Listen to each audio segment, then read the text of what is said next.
నేను యునిసా మేడంని. So CTET exam post phone అయిన కాడ నుండి అందరికీ చాలా డౌట్స్ వస్తున్నాయి కదా. సో ఒకసారి నేను డిస్కస్ చేస్తాను. సో ఇది అఫీషియల్ వెబ్సైట్లో ఉంటుంది ఈ పబ్లిక్ నోటీస్. ఓకే, సో అందరికీ తప్పకుండా షేర్ చేయండి. ఎందుకంటే చాలామంది ఇక్కడ సీటెట్కి సంబంధించి అప్లై చేశారు. వాళ్ళందరూ మళ్ళీ సెప్టెంబర్ 6న ఎగ్జామ్ ఉంది అని చెప్పి, ఆ రోజే ఎగ్జామ్ ఉందని చెప్పి చాలామంది ఏంటంటే ఎగ్జామినేషన్కి సంబంధించి సెంటర్స్ టికెట్స్ బుక్ చేసుకోవడం, సో ఈ విధంగా ఉన్నారనమాట. సో ఎగ్జామ్ పోస్ట్ పోన్ అయింది, అఫీషియల్, ఫేక్ ఏమీ కాదు, నిజమే. సో ఎందుకు పోస్ట్ పోన్ అయింది, మీ అందరికి డౌట్స్ వస్తున్నాయి కదా, ఎందుకు పోస్ట్ పోన్ అయింది, అలాగే మళ్ళీ ఎగ్జామ్ డేట్స్ ఎప్పుడు ఉండొచ్చు, ఎగ్జామ్ డేట్స్ అనేవి ఎప్పుడు ఉండొచ్చు అన్నది ఒకసారి నేను ఇక్కడ అఫీషియల్గా చూద్దాం. మళ్ళీ అప్లై చేసుకునే డేట్ కూడా మనకి ఇవ్వడం జరిగింది, అది కూడా డిస్కస్ చేస్తాను. అలాగే లాస్ట్ వరకు చూడండి. ఇక్కడ నేను మీకు ఏఆర్, మనకి సీటెట్లో కొత్తగా ఏఆర్ టైప్ క్వశ్చన్స్ అంటే ఎసెన్షియల్ రీజన్స్కి సంబంధించిన క్వశ్చన్స్ అనేవి అడుగుతున్నాడు. సో ఈ క్వశ్చన్స్ వచ్చినప్పుడు మనం ఏ విధంగా సాల్వ్ చేయాలనేది ఇదే వీడియోలో నేను డిస్కస్ చేస్తాను. సో ఫస్ట్ లాస్ట్ వరకు చూడండి. బోత్ పేపర్ 1 అండ్ పేపర్ 2 కూడా మీకు యూజ్ అవుతుందండి. సో అయితే ఇక్కడ మనకి ఆగస్ట్ 25, 2026 మనకి ఒక పబ్లిక్ నోటీస్ అయితే మనకి సీటెట్ అఫీషియల్ వెబ్సైట్లో ఈ విధంగా రిలీజ్ చేశారు. So channel first time visit చేస్తే తప్పకుండా ఛానల్ సబ్స్క్రైబ్ చేసుకోనండి. సో ఎగ్జామ్ అయితే కన్ఫామ్గా పోస్ట్ పోన్ అయ్యింది. అలాగే రీఓపెన్ అయ్యింది. అప్లికేషన్ ఫామ్ అనేది ఓపెన్ అయ్యింది. మళ్ళీ ఎవరైతే ఆల్రెడీ అప్లై చేస్తారో వాళ్ళు మళ్ళీ అప్లై చేసుకోవాల్సిన అవసరం లేదు. కొత్తగా ఎవరైనా అప్లై చేయాలి అనుకుంటే అప్లై చేయండి. మీకు సెప్టెంబర్ 1 వరకు లాస్ట్ డేట్, మీరు అప్లై అయితే చేసుకోవచ్చు అనమాట. ఓకే, సో మనకి అప్లికేషన్ అనేది క్లోజ్ అయిన తర్వాతే ఎగ్జామ్ డేట్ అనేది అనౌన్స్ చేస్తారు. ఓకే, ఇంకా ఎగ్జామ్ డేట్స్ అనేవి అనౌన్స్ చేయలేదు. ఎగ్జామ్ ఎప్పుడు అని అడుగుతున్నారు కదా. ఎగ్జామ్ డేట్స్ ఎవ్వరికి తెలీదు. ఎవ్వరికి కూడా తెలియదు. ఎప్పుడు తెలుస్తాయి? సెప్టెంబర్ 1న మనకి క్లోజ్ అయిపోయాక మనకి ఎగ్జామ్ డేట్స్ అనేవి వచ్చేస్తాయి. ఎప్పటికి వచ్చేస్తాయంటే డెఫినెట్గా మీకు ఈ ఎండకు వస్తాయండి.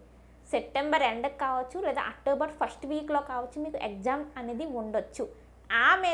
ఆ విధంగా మీరు ఫోకస్ చేస్తూ ప్రిపరేషన్ అనేది మీరు కంటిన్యూ అయితే చేయండి. ఓకే, సో ఇంకో విషయం ఏంటంటే మరి డిఎస్సి వచ్చేస్తుంది మేడం, డిఎస్సికి అప్లై చేసుకోవాలంటే డిఎస్సి నోటిఫికేషన్ అక్టోబర్ 15 తర్వాత వచ్చిన నవంబర్ మంత్ వరకు మీకు ఇక్కడ టైం ఉంటుంది. 1 మంత్ ఇస్తాడు అప్లికేషన్కి.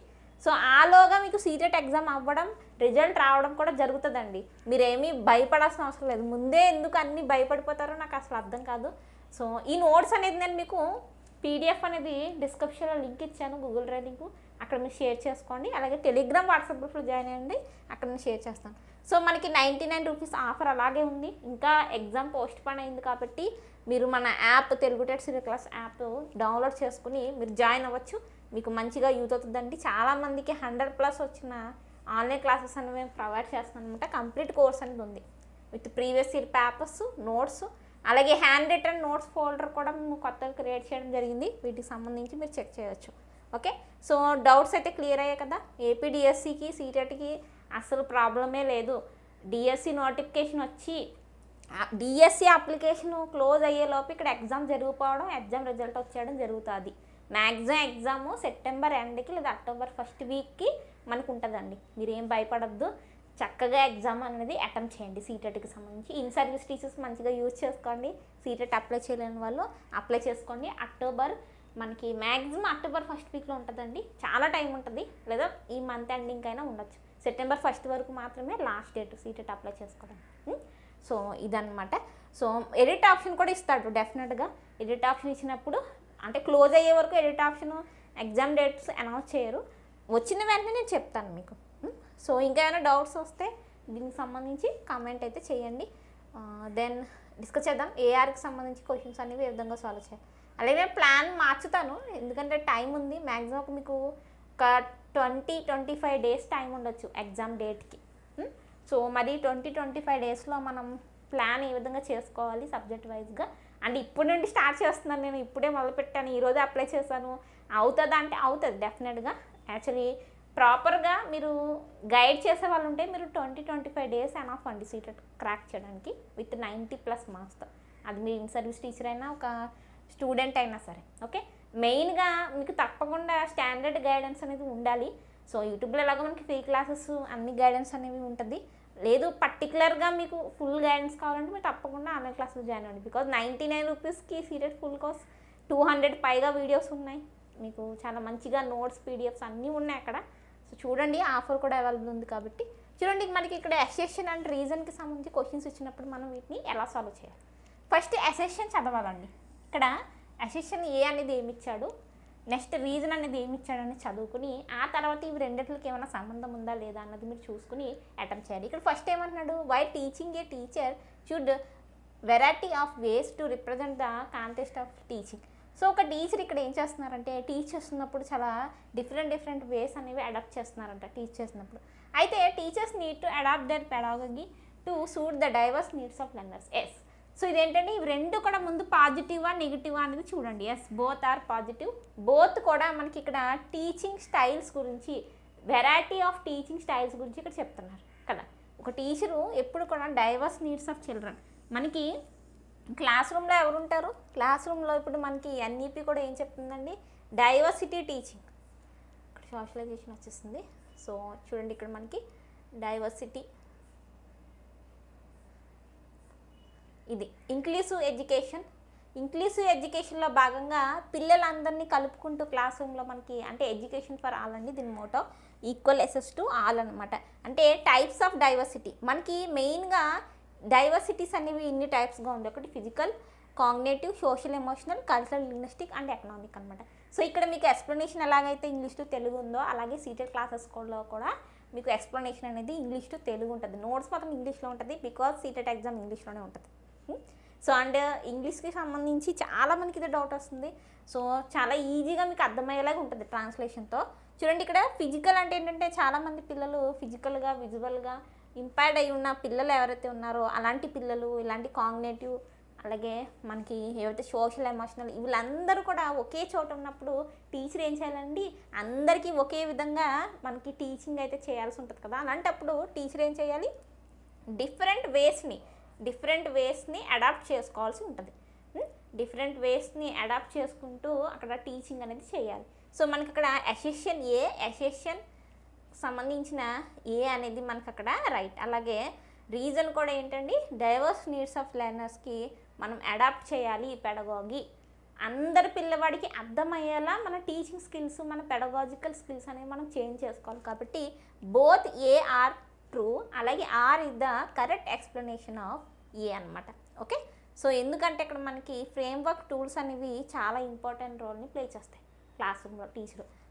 ఓకే, ఈ విధంగా ఏ అండ్ ఆర్ చదివి తర్వాత రెండిటిని మీరు కంపేర్ అయితే చేసుకోవాలన్నమాట. నెక్స్ట్ నుండి ఇక్కడ స్టూడెంట్స్ ఎవరైతే ఉన్నారో ఇక్కడ మనకి డైవర్సిటీ క్లాస్ రూమ్లో, ఒక డైవర్సిటీ మల్టీలింగ్వలిజం క్లాస్ రూమ్లో ఇక్కడ పిల్లల్లో విజువల్ లెర్నింగ్ స్టైలు, ఆడిటరీ, అలాగే కైనెస్టిక్ లెర్నర్స్ అనేవాళ్ళు కనిపిస్తుంటారు. సో ఇది మనకి రీసెంట్గా సీటెట్లో ప్రీవియస్ ఇయర్లో అడిగాడు, కైనెస్టిక్ లెర్నర్స్ ఏ విధంగా నేర్చుకుంటారు పాఠాలని చెప్పి. చూడండి ఇక్కడ ఫస్ట్ వన్ విజువల్ లెర్నర్స్ అని మనం ఎవరిని అంటాం, లెర్నింగ్ స్టైల్స్ అండి. 3 రకాల లెర్నింగ్ స్టైల్స్ మనకి క్లాస్ రూమ్లో కనిపిస్తూ ఉంటాయి. సో అందులో first one visual learning style, auditory సంబంధించిన లెర్నింగ్ స్టైలు, అలాగే కైనెస్టిక్ లెర్నింగ్ స్టైల్ అనమాట. చూడండి ఇక్కడ మనకి విజువల్ లెర్నింగ్ స్టైల్ అంటే విజువల్గా పిక్చర్స్, చార్ట్స్, మీరు చూపించే మ్యాప్స్, వీడియోస్ ద్వారా పిల్లలు పాఠ్యాంశాలు నేర్చుకుంటున్నారంటే సో అలాంటి పిల్లలు మనకి ఏంటండి విజువల్ లెర్నింగ్ స్టైల్స్లో ఉన్నారు. వాళ్ళని ఏమని పిలుస్తాం, విజువల్ లెర్నర్స్ అని పిలుస్తాం అనమాట. సో దీంట్లో ఏం జరుగుతుందండి, ఫస్ట్ సీయింగ్ అనేది జరుగుతుంది, చూడడం ద్వారా అభ్యాసం అనేది జరుగుతుంది. Next auditory means audio, listening, వినడం ద్వారా, అంటే లెక్చర్స్, మీరు చేసే లెక్చర్స్, మీరు చెప్పే స్టోరీ టెల్లింగ్స్, సో ఆడియోస్ చూపించడం, డిస్కషన్స్ చేయించడం, సో వాటి ద్వారా పిల్లవాడు నేర్చుకుంటే దాన్ని మనం లిజనింగ్ స్కిల్లో ఆడిటరీ లెర్నర్స్ అని పిలుస్తాం. Kinaesthetic learners is very important. So ఇదే చేయమంటుంది ఎన్ఈపి 2020 కావచ్చు, అందరూ ఇవి పాతకాల పద్ధతులు ఇవన్నీ కూడా. విజువల్ లెర్నర్స్, ఆడిటరీ లెర్నర్స్ని పాతకాలం నుండి తీసుకొస్తున్నాం. కానీ ప్రజెంట్ మన యాక్ట్స్ అన్నీ ఎన్ఈపి 2020 మళ్ళీ 2023లో వచ్చింది. ప్రతిదీ కూడా పిల్లల్లో మీరు కైనెస్టిక్ స్కిల్స్ని డెవలప్ చేయాలి. అంటే doing, moving, learning by doing అనమాట. పిల్లల చేత హ్యాండ్స్ ఆన్ యాక్టివిటీస్ చేయించాలి, ఎక్స్పెరిమెంట్ చేయించాలి, role plays, games, field trips తీసుకువెళ్ళాలి. ఇవన్నీ చేయించడం ద్వారా మీరు పిల్లవాడికి లెసన్ అనేది అర్థమయ్యేలా చెప్పాలి. అలా పిల్లవాడు నేర్చుకుంటే ఆ పిల్లవాడు ఏ పిల్లవాడు, కైనెస్టిక్ లెర్నర్ ఏం చేస్తాడండి, డూయింగ్ అండ్ మూవింగ్ ద్వారా నేర్చుకుంటాడు అనమాట. సో అలాగే క్లాస్ రూమ్లో మనకి గిఫ్టెడ్ క్రియేటివిటీ స్టూడెంట్స్ కూడా ఉంటారు. డైవర్సిటీ క్లాస్ రూమ్ చూసారా, ఒక్క ఎసెషన్ రీజన్కి సంబంధించిన టాపిక్ అనమాట ఇదంతా. గిఫ్టెడ్ స్టూడెంట్స్ అంటే ఎవరు? హై ఎబిలిటీ పొటెన్షియల్ ఉన్న వాళ్ళండి. అంటే వీళ్ళు చాలా క్విక్గా నేర్చుకుంటారు. క్లాస్ రూమ్లో కేవలం visually impaired students, dullards, slow వాళ్ళే ఉండడు, గిఫ్టెడ్ కూడా ఉంటాడు. ఐక్యూ లెవెల్ 140+ ఉంటుంది వీడిది. సో ప్రతిభావంతుడు అనమాట. సో మరి ఇలాంటి పిల్లల్ని మీరు ఏం చేయాలి? వీళ్ళలో ఎక్సలెంట్ ప్రాబ్లమ్ స్కిల్స్ ఉంటాయి. సో అలాగే వీళ్ళు ఛాలెంజింగ్గా ఉంటారు, డెప్త్ నాలెడ్జ్ ఉంటుంది. సో ఇలాంటి పిల్లలను కూడా మీరు ఏం చేయాలండి? డెఫినెట్గా మీరు దృష్టిలో పెట్టుకోవాలి. ఇలాంటి పిల్లల్లో మీరు డైవర్జెంట్ థింకింగ్ని ప్రమోట్ చేయాలి. ఏంటి? గిఫ్టెడ్ స్టూడెంట్స్లో ఏ థింకింగ్ ప్రమోట్ చేయాలి? Divergent thinking. మళ్ళీ మీకు డౌట్ రావచ్చు, డైవర్జెంట్ థింకింగ్ అంటే ఏంటి మేడం? చూడండి, ఇక్కడ డైవర్జెంట్ థింకింగ్ అంటే ఇక్కడ మనకి పిల్లవాడిని మనం ఎంకరేజ్ చేస్తాం. Generate many possible answers. అంటే పిల్లవాడికి ఒక క్వశ్చన్ ఇచ్చి ఆ క్వశ్చన్ని మనం ఎన్ని డిఫరెంట్ వేస్లో సాల్వ్ చేయొచ్చు, ఎన్ని విధాలుగా సాల్వ్ చేయొచ్చు. ఒక ప్రాబ్లం ఇచ్చి ఆ ప్రాబ్లమ్ని మీరు ఎన్ని విధాలుగా సాల్వ్ చేయగలరో సాల్వ్ చేసి తీసుకురండిరా అని చెప్పి మనం ఒక క్వశ్చన్ వదిలామనుకోండి, అక్కడ ఆ పిల్లవాడు డైవర్జెంట్గా థింక్ చేస్తాడు అనమాట. ఇది ఎక్కువ గిఫ్టెడ్ స్టూడెంట్స్లో ఎక్కువ కనిపిస్తుంది. కన్వర్జెంట్ అంటే ఏదో ఒక రకంగా ఆన్సర్ తెప్పించడం. ఏదో ఒకసారి స్టెప్లు వేసేసి ఆ స్టెప్లు అంటే గైడ్లో ఉంటుంది చూసారా, గైడ్లో స్టెప్ ఇచ్చి లాస్ట్లో ఆన్సర్ ఇచ్చేస్తాడు. ఆ టైప్ కన్వర్జెంట్ థింకింగ్ అనమాట. Just answer solution find out చేయడాన్ని కన్వర్జెంట్ థింకింగ్ అంటారు. గుర్తుపెట్టుకోండి, పిల్లల్లో డైవర్జెంట్ థింకింగ్నే ప్రమోట్ చేయాలి. టీచర్ ఎప్పుడు కూడా కన్వర్జెంట్ థింకింగ్ని ప్రమోట్ చేయకూడదు. ఒకవేళ మీకు సీటెట్ ఆప్షన్లో ప్రమోట్ కన్వర్జెంట్ థింకింగ్ అంటే అది రాంగ్ అండి, మీరు చూస్ చేసుకోకూడదు. ఎప్పుడు డైవర్జెంట్ థింకింగ్నే ప్రమోట్ చేయాలి. వీటితో పాటుగా కాంక్రీట్ థింకింగ్, అబ్స్ట్రాక్ట్ థింకింగ్ కూడా ఉంటుంది. కాంక్రీట్ థింకింగ్ ఎక్కువగా మనం ప్రైమరీ స్కూల్ పిల్లలకి చేయాలి. ఎందుకు? కాంక్రీట్ అంటే ఏంటంటే మూర్త వస్తువులు అనమాట. కంటికి కనిపించే వస్తువులతో మనం పిల్లవాడికి చూపిస్తూ బోధన అనేది ప్రైమరీ స్కూల్స్లో చేస్తాం. అందుకు ప్రైమరీ స్కూల్ పిల్లల్లో కాంక్రీట్ థింకింగ్ అనేది డెవలప్ అవుతుంది. అబ్స్ట్రాక్ట్ థింకింగ్ అంటే ఐడియాస్, ఫ్రీడమ్, జస్టిస్, లైక్ మనం ఇమాజినేషన్ అనమాట. ఇమాజినేషన్ చేస్తూ చెప్పడం. అంటే హై స్కూల్ లెవెల్ పిల్లలు, అలాగే ఇంటర్మీడియట్ అలాంటి పిల్లలకి మనం అబ్స్ట్రాక్ట్ థింకింగ్ని పెంపొందించవచ్చు అనమాట. సో గిఫ్టెడ్ స్టూడెంట్స్లో మాత్రం మీరు తప్పకుండా ఏంటంటే డైవర్జెంట్ థింకింగ్ని ప్రమోట్ చేయాలి. వీళ్ళతో పాటు ఇంకో స్టూడెంట్స్ ఉంటారు, వాళ్ళని క్రియేటివిటీ స్టూడెంట్స్ అంటారు. సో వాళ్ళైతే చాలా మెనీ ఐడియాస్, ఇమాజినేషన్ వరల్డ్లో ఉంటారనమాట. క్రియేటివిటీగా ప్రతిదీ థింక్ చేస్తుంటారు. ఎక్కువ డైవర్జెంట్ థింకింగ్ అనేది క్రియేటివిటీ స్టూడెంట్స్లో ఎక్కువ కనిపిస్తుంటుంది. బట్ గిఫ్టెడ్ స్టూడెంట్స్లో కన్వర్జెంట్ థింకింగ్ అనేది కనిపిస్తుంటుంది. అందుకే మీరు కన్వర్జెంట్ థింకింగ్ని తీసి డైవర్జెంట్ థింకింగ్ని ప్రమోట్ చేయడానికి మీరు ట్రై చేయాలన్నమాట. ఫ్యామిలీ అండి, ఫ్యామిలీ ఎప్పుడు కూడా సోషలైజేషన్ ఏజెంట్లో first agent. Okay, next secondary agent వచ్చేసరికి మనకు స్కూల్ అనమాట. మొత్తానికి సోషలైజేషన్ ఏజెంట్స్ ఎవరు అంటే family, school, peer group, mass media and religion and community. వీటిని మొత్తం సోషల్కి సంబంధించి, సోషలైజేషన్కి సంబంధించి ఏజెంట్స్గా మనం చెప్తూ ఉంటాం. ఓకే, సో సీటెట్ సంబంధించి మనకి స్టార్ట్ అయింది అప్లికేషన్. అప్లై చేయని వాళ్ళు తప్పకుండా అప్లికేషన్ ప్రాసెస్ తప్పకుండా యూజ్ చేసుకోండి. ఈ అవకాశం మరి అసలు ఎప్పుడు జరగలేదు ఇలాగా, ఇదే ఫస్ట్ టైం జరిగింది. పోస్ట్ పోన్ అయ్యి మళ్ళీ రీఓపెన్ చేయడం, తప్పకుండా యూజ్ చేసుకోండి. సో ఇది ఈ నోట్స్ తప్పకుండా డౌన్లోడ్ చేసుకోండి. అప్లికేషన్ ప్రాసెస్ సంబంధించి కూడా మనకి స్టార్ట్ అయిపోయింది అఫీషియల్గా.